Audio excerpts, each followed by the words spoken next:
Today we have the winners match coming up here between DocPwn and Tom60229, and of course, if you missed it, Hoy and Orange had a friendship fight here, and we'll find out what happens on day number 3 with Orange. But for now, let's go ahead and meet our players coming up here on stage. First, from Taiwan, please welcome to the stage Tom60229.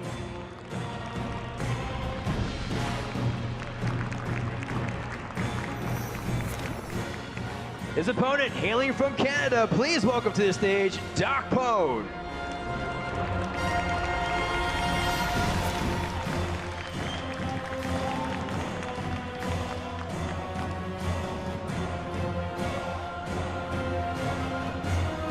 Let's do this! Tom60229 versus DocPwn!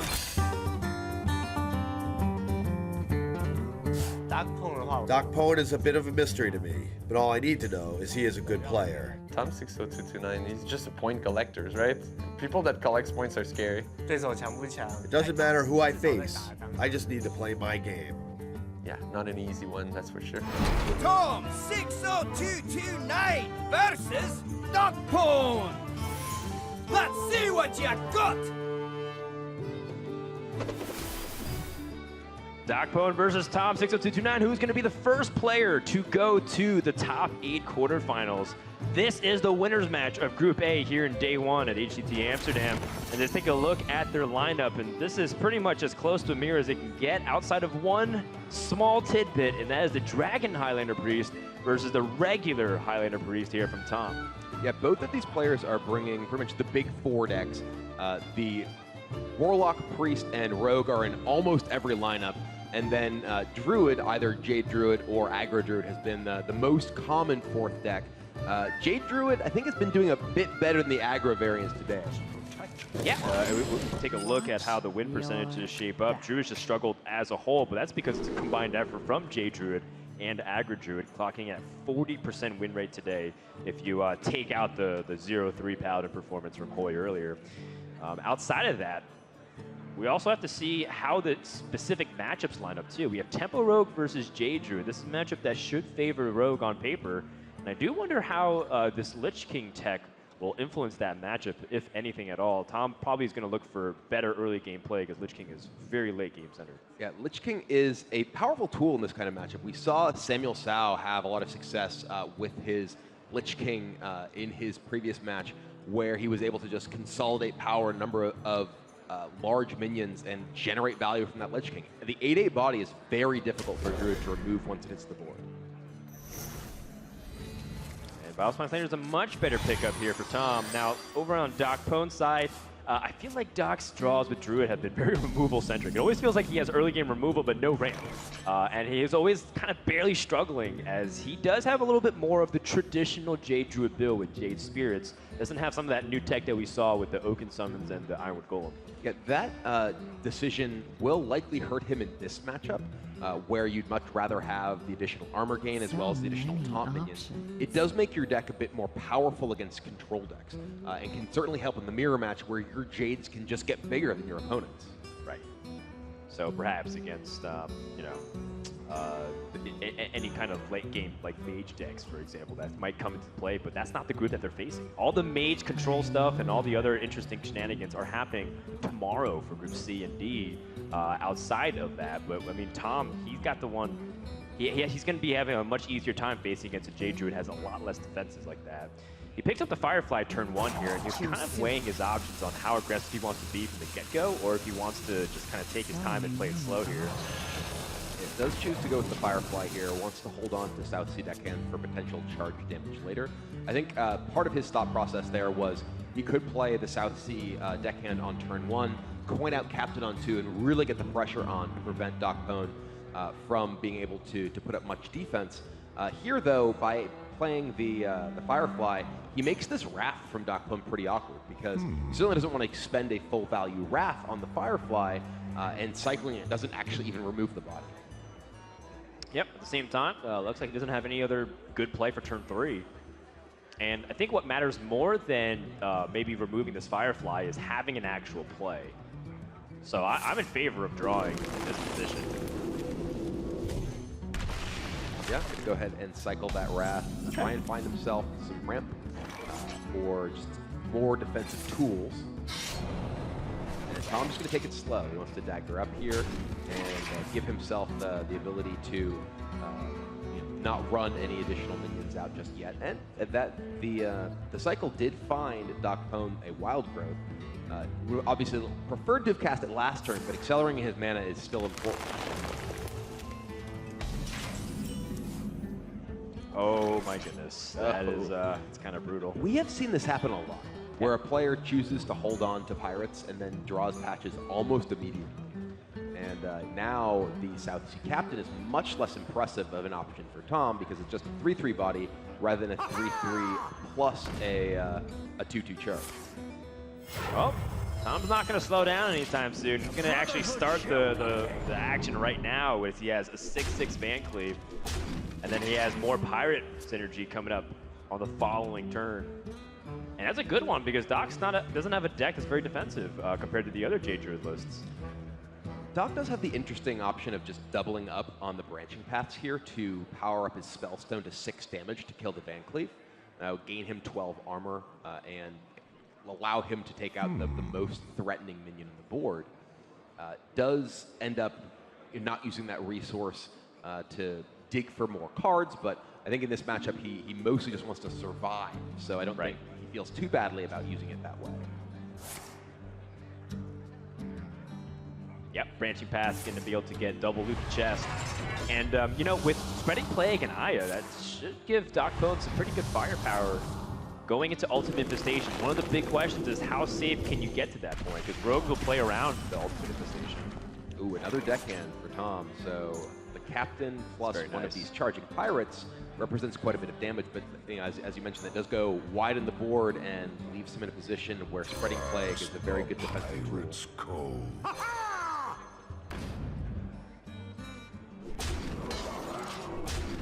Now, I gotta say that, despite the fact that DocPwn has been largely pegged as an underdog and doesn't dedicate as much time to it, I think he's played pretty well in his first series and leading up into the second series here against Tom. Hopefully he can keep that up. And we got a chance to sit down and talk with Doc about his preparation for Worlds. So I prepare for Worlds by putting a lot more hours than I usually do. So I've been practicing quite a lot. It felt really good after putting all these hours. I feel more confident about my plays and stuff. Maybe I should have put even more hours, but you know, time, you only have 24 hours in a day, and at some point you gotta cut it out. That's right. Sometimes you just gotta relax and you know, hope that your preparation was enough. But then you talk to players like Muzz who plays, you know, 10 to 12, or like Sento said he practiced for 20 hours in one day. Yeah, that is kind of crazy. 20 hours. Yeah. But I really think Doc is a great example of, you know, how players who, you know, may not be able to commit themselves full time to Hearthstone can still find opportunity to compete. Not only has he made it this far, he is putting up a really good showing here at the World Championship. Yeah. And of course, a big shout out to Sidonia, who's been the main practice partner for DocPwn. You may have recognized that name from last year's World Championship and doing well in majors all throughout 2017 and one of the breakout performers from that country. He was the main guy helping Doc throughout all of his preparation. And now Doc decides to play his Aya here, which is interesting because it does give Tom an opportunity to trade off some of these smaller minions and potentially neutralize some of the power of a Spreading Plague. But Tom doesn't have a Cobalt Scalebane here, which is what he would really love to have. Right. To be able to play Scalebane, he could condense his threats into just a couple of large things, which significantly reduces the impact of potential Spreading Plague. But now we're going to see the Spreading Plague likely come down next turn and make a lot of Scarabs to dull this offense from Tom. Yeah, Tom does have the Vile Spine to help chew through a big target or maybe even one of those Scarabs. But, I mean, Doc's just going to gain 25 health from the Spreading Plague.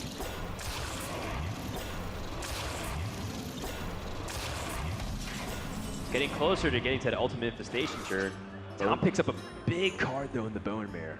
Yeah, Bone Mare is one of the real power cards in Rogue against Jade Druid because you're able to just centralize so much of your threatened individual minions, and because the Druid relies on damage-based removal, those big buffed minions can be difficult for them to deal with if they come down before the Druid is really able to get going with Infestation.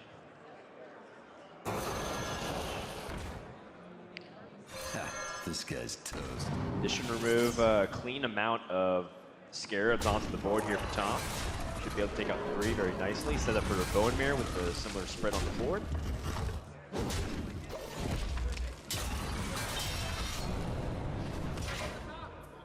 You know, we don't really talk about branching paths used for +1 attack Kibler very often, but in this scenario, it's actually looking not too bad if you want to snipe out those Serenite chain gangs on board. Yeah, I love the use of branching paths that way.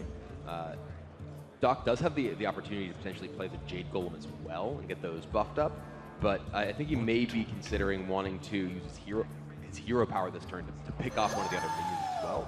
He does decide to go with the Jade Spirit here, and yeah, he's going to have a relatively threatening wide board here. He just goes for the +1 attack.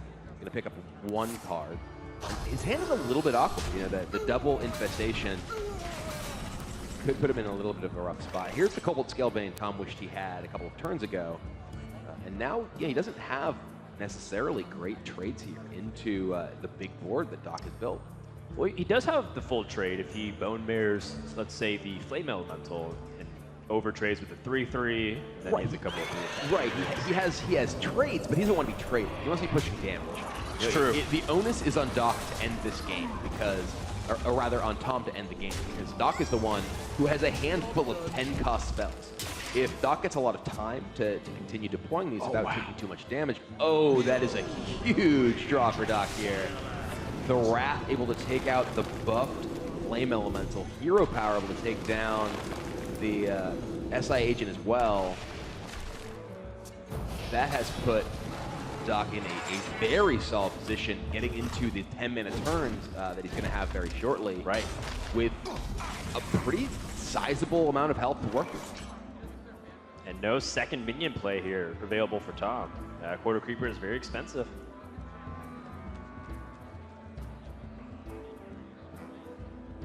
Also, you know, you gotta want to get the damage, but Fandral has some implications too if you leave it up.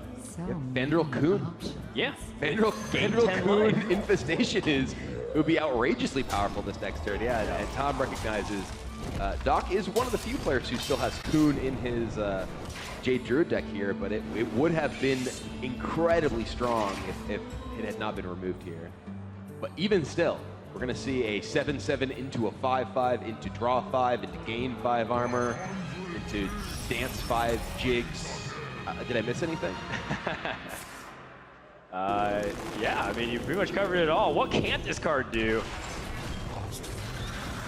Easiest 5-star of Trump's life. Okay, backstab. Lets him activate the Vile Spine for cheap, and that lets him play a Quarter Creeper.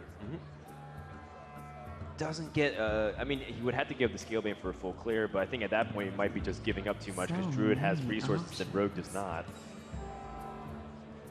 Yeah, and I feel like you need the attack buff from the Scalebane here too. Right. I feel like you need to be putting enough pressure on your opponent so that they can't just sit back and use all the cards that they drew here. Looks like Tom doesn't want to use the backstab here though. He wants to just clear this.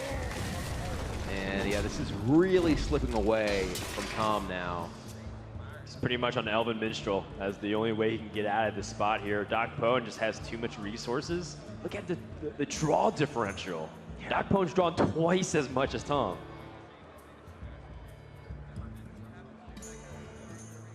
Now, just a lot of options available to Doc. He has the Jade Idol, Jade Behemoth, Furion. Right. Just almost doesn't really matter as long as he sets up some kind of defense and makes sure Rogue can't come back. What is one way they could lose? Perhaps if he gets careless and lets another Bone Mare drop where the Lich King goes unanswered. I was going to say Lich King is probably the scariest thing that could come down for Tom here. I mean, I could even see Doc just Malfurion and getting poisonous Spiders. spiders, because those would leave Tom in a position where if he needs to deal with those, a big buff, another Bone Mare wouldn't be that scary. Yeah, plus his Jades are very reasonable, right? So he just summons a 4/4 Jade. It's like, that's pretty powerful as well. Yeah, poisonous spiders it is. Armoring up, it's up to 33 here. Okay, can magic happen again? What's in the box, Swashbuckler? Stole a Keeper of the Oh. Grove. Okay. That's just down the poisonous spiders. Yeah, that plus the backstab does take care of the spiders. Hey. Kind of like the SI7 effect, just to be able to clear the board.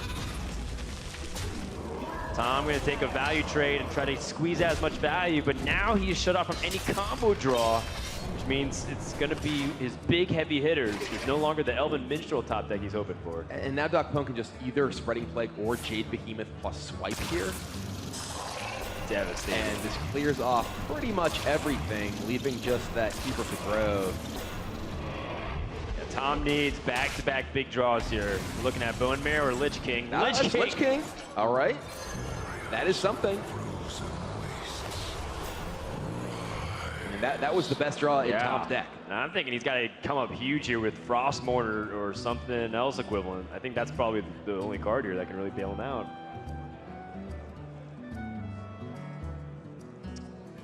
I like that Tom's hesitated to at least think about whether or not any attacks here are worth it. Death Grip.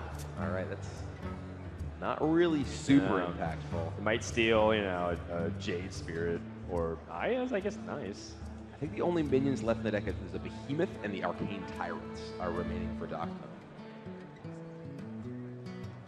You are correct. That is the only minions left. So, yeah, it's not even that significant.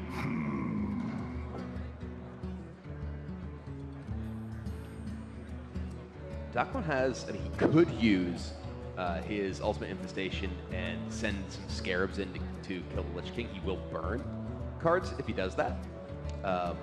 And I believe he has one Jade Idol left in his deck, so he would be in a sort of awkward position if he didn't draw it. Right. If he did burn it, that maybe there's some world in which he actually gets fatigued out. Though that's still pretty unlikely given that he has multiple Jade generators in his hand. Looks like he's just going to go wide on the board. Yeah, I mean, Jade Blossom just summoning a 6/6 is good enough. Oh, man, All back-to-back big draws here for Tom. Was it too little too late? Might as well Death Grip. What you got? Does take the Behemoth. I think that's the better one. It is, certainly. Yeah. And it, not only because it's somewhat more impactful for Tom himself, but it does potentially deny that from DocPwn in terms of having access to additional haunts. Doom Pact? Well, if DocPwn did somehow burn his Jade Idol, Right.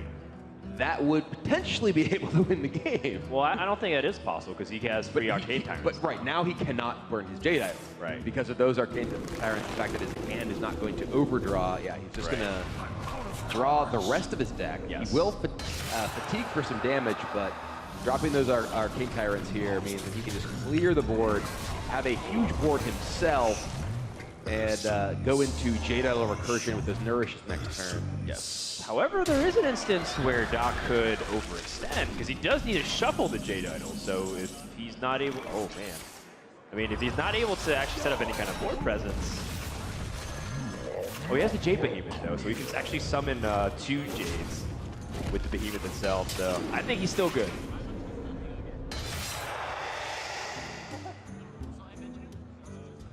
I mean, Doc could just idle here. Idle Hero Power, Spellstone, kill your guy. Clears the board, makes a 7/7 and a 3/6 taunt. Yeah. Even getting his entire board wiped is not going to be enough here. Yeah, upgrades to a 6 damage Spellstone, clears off that Scalebane, and even with Doom Pact clearing off that board, Tom is once again in a world of hurt.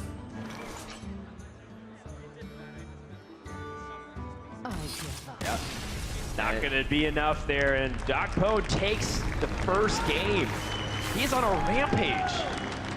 Yeah, winning games that on paper are disadvantaged for him, like against the aggressive deck with his Jade Druid there, but just able to stem the bleeding and keep himself alive long enough to just get that Jade recursion going. Doc is taking names game by game, and he's looking to add Tom60229 to that list. Well met. I'm DocPwn from Montreal, Canada. My all-time favorite card is for sure Dirty Rat. I'm sure it drives people crazy, so that's why I love that card. And the name is it's Dirty Rat. My favorite food, I like meat, stew, roti, ossobuco. Poutine is great also sometimes, but it's not my favorite. But it's a great one. Likes poutine, really nice guy. Yep, must be from Canada. Checks out. DocPwn is up 1-0 over Tom60229. Also, you know, Canada is a very underrated country when it comes to Hearthstone, you know, powerhouses. People look at Ukraine or just the CIS region in general. There's been fantastic players, of course, the USA and, you know, even Sweden, a couple of other generally really strong countries. But Canada's also fielded some very powerful players, even getting to the finals with Hot Form back in 2015. Yeah, Hot Form in 2015, Sidonia last year, now DocPwn. And Purple. Yeah, and Twice. Purple as well. Two-time representative of Canada at the World Championships. So a lot of players who are able to make it out and do well for the Maple Leaf. That's right. And looks like he's going to continue that streak going into Priest versus Rogue. Things are looking good. And the big thing is whether or not you can win those unfavorable matchups. DocPwn able to get a huge win with the Druid over the Rogue. Now looks to try to shut down Rogue again. Thinking about over his mulligans with some of these early game cards. Even though it's tempting to look at this early low curve here, Kibler, what cards are we actually looking to keep? I think that with the Dragon version in particular, you're mostly looking to defend yourself against the early aggression. I think the low curve is fairly attractive here. Specifically, Duskbreaker or Nether Spite Historian trying to find Duskbreaker gives you so much protection against the early game from the Rogue. And we see that Nether Spite Historian is a card that DocPwn picks up immediately after the mulligan, despite keeping so much of his hand. Yeah, and in the meantime, Tom picks up the patches, of course, and that's definitely not what he wants to see, but we have a lot of game left. You know, I've seen Rogue recover from it when they're able to play a slower game. Like, interestingly enough, like, because it's a slower game, it allows them to have bigger swings with more higher value cards, as long as their opponents don't pressure them too much. One of the big problems with Tom's hand is that so many of the cards in his hand care a lot about early game pressure. The Corridor Creeper really wants early game minions to trade. The Cobalt Scalebane really wants to have minions alongside it in order to have something to buff. Leroy Jenkins really wants you to have minions to have gotten their damage in so that the burst from Leroy is really relevant. So all of these make the fact that Tom is missing that early game pressure sort of compound in terms of the impact of that 4 drop.